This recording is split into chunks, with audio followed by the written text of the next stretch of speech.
अर्जुन उवाच किं तत् ब्रह्म किमध्यात्मं किं कर्म पुरुषोत्तम অধিভূতং চ কিং প্রথমতিদৈবম কিমুচ্যতে। অর্জুন বলেন, হে পুরুষোত্তম, সে ব্রহ্ম কি, অধ্যাত্ম কি, কর্ম কি, অধিভূত কি এবং অধিদৈবই বা কাহাকে বলে? অধিযজ্ঞ কথম কহত্র দেহস্মিন মধুসূদন প্রাণ কালে চ কথম গেহসি নতাত্মভি। হে মধুসূদন, ঈশ্বরের অধিযজ্ঞ কি এবং কি রূপে তিনি থাকেন, আর মৃত্যুকালে সংযত চিত্ত মানবগণ এই উপায়ে তোমাকে জানিতে পারেন। হরে কৃষ্ণ।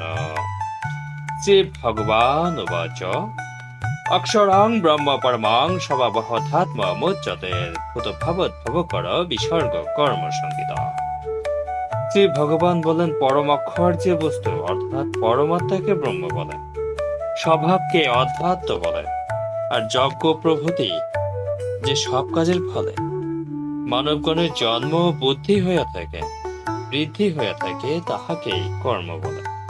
হরে কৃষ্ণ।